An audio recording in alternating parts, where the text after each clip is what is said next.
Let me tell you something about the ocean real quick. If the ocean had a school system, sharks would be the bullies. Every documentary since the invention of cable television has been telling us the same thing. Sharks run the water. Apex predator for real. Top of the food chain. Nature's underwater serial killer. The kind of animal that shows up in movies with its own theme music. But every bully eventually meets somebody bigger. There's always a bigger fish. And in the ocean, that somebody is the orca. Now, if you don't know what an orca is, first of all, congratulations on living under the safest rock in human history. Because these things are not just whales. Calling an orca a whale is like calling a Lamborghini a vehicle. Technically correct, but it feels disrespectful. Orcas are what happens when evolution gets bored and starts designing villains. Because imagine if you're a great white shark, your whole identity is built around fear. You got rows of teeth, you're the reason surfers pray before paddling out, and every other fish in the ocean treats you like the final boss. Then one day the ocean gets real quiet, and you realize the orcas are in the neighborhood. And suddenly the animal that used to terrorize everything is swimming away like it just remembered it left its stove on at the house. That's not a joke either. Scientists have literally recorded great white sharks abandoning entire hunting grounds the moment orcas showed up. Not swimming away slowly. I mean leaving the whole zip code. Like somebody yelled, "The feds are here!"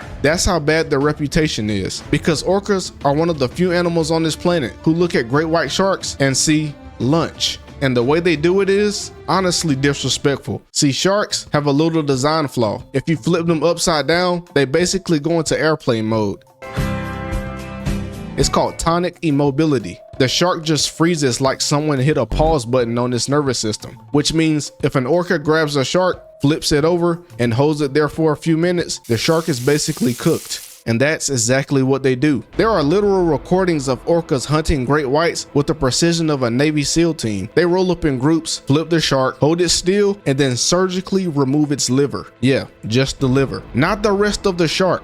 Imagine getting robbed and the thief only steals one organ out of your body, then just leaves the rest like you're an empty Amazon box. And the craziest part is how they figured this out. Because orcas aren't just predators, they're smart. Like suspiciously smart. Orcas have the second largest brain of any animal on Earth relative to its body size, right behind humans. And that brain isn't just for decoration. These things have culture. They have dialects. They have hunting techniques that get passed down through generations like family recipes. Different pods of orcas literally hunt in completely different ways depending on where they live. Some specialize in hunting seals, some go after fish, some will straight up beach themselves temporarily just to snatch seals off the shoreline like somebody is grabbing snacks off a table. Imagine being a seal chilling on the beach thinking you're safe just because you're on land. And out of nowhere, the ocean launches a black and white menace like a torpedo out of thin air at you, like it just found a complaint with gravity. That's an orca. And the shark hunting ones, they're the psychopaths of the family, I can't lie. There was a case off the coast of South Africa where great white sharks started disappearing from the area. At first, scientists were confused because when great white sharks vanish, something weird is happening. Then they found the bodies.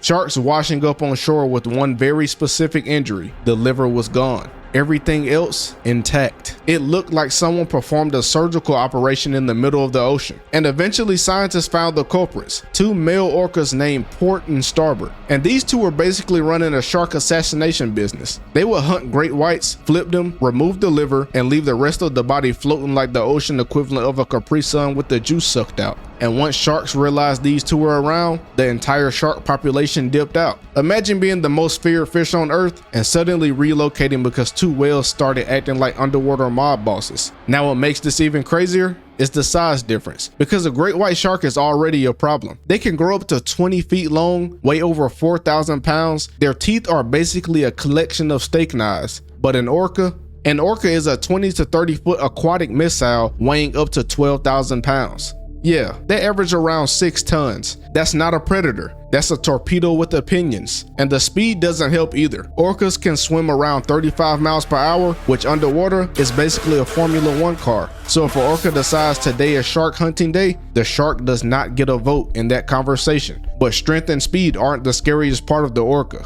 The real reason orcas bully everything in the ocean is teamwork. See, sharks are mostly solo hunters. It's just them and their bad attitude. Orcas operate like a coordinated squad from Black Ops. They communicate constantly with clicks and whistles and calls that are basically an underwater group chat. And they plan. I'm not exaggerating. Orcas have been documented creating waves to knock seals off ice chunks, Multiple whales working together to make the perfect wave to launch its dinner into the water. That's not instinct, that's ocean warfare. And sharks are not built for that level of organized violence. Because imagine being a shark and a group of 5 orcas roll up moving like the Avengers. One distracts you, one blocks your escape route, the other one flips you over, and the last one shows up with a surgical appetite for your organs. You're not surviving that. You're a seafood platter with anxiety. But here's the part that makes people uncomfortable. Orcas aren't just dangerous. They know they're dangerous. You ever see an animal look confident? Orcas swim like they know the ocean belongs to them. No panic, no rush, just smooth cruising like they own property down there. And to be fair, they kinda do. Because there are almost no natural predators for an orca. None at all. Not sharks, not giant squid, not anything. The only real threat to an orca is another orca having a bad day, which is wild considering how ruthless they can be. Because orcas don't just hunt sharks, they hunt seals, sea lions,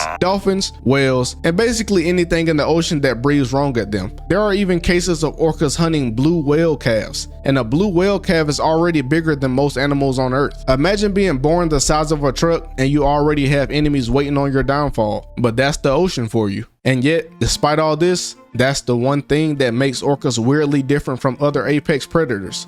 They almost never attack humans in the wild. Think about that. This animal big enough, smart enough, and strong enough to absolutely ruin a human's day, they just don't do it. You can swim in waters where orcas live, and statistically, you're fine. Which is crazy when you consider sharks will occasionally bite someone just to see what happens. Orcas, meanwhile, seem to look at humans the same way we look at toddlers. Like, yeah, you're technically an animal, but you're clearly not built for this environment. The only real attacks involving orcas have happened in captivity, which honestly isn't surprising. Because imagine being one of the most intelligent predators on Earth, capable of traveling hundreds of miles across open ocean, communicating with your family, and hunting with complex strategies, and then suddenly you're stuck in a swimming pool doing tricks for humans. Yeah, that's probably not great for your mental health, but back in the wild, orcas are basically running the ocean like a well-organized crime family.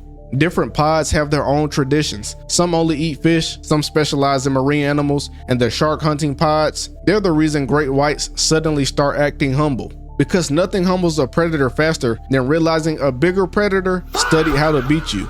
Imagine being a shark and your entire life you're thinking you're the final boss, then one day a black and white submarine pulls up, flips you upside down, and politely removes your liver like it's checking out groceries. That's an orca encounter, and the shark community has learned from this. And honestly, I get it, because if I was a shark and I heard a pod of hyper-intelligent whales known for organ theft entered the area, I'm leaving too. Immediately. No debate, no hesitation, pack it up. I'm finding a new ocean. Because orcas aren't just apex predators, they're apex problem solvers. They're fast, strong, coordinated, intelligent, and slightly disrespectful about it. And in the entire ocean ecosystem, there's basically one rule that every animal learns. If you see a shark, be careful. If you see an orca, you might want to start riding your wheel.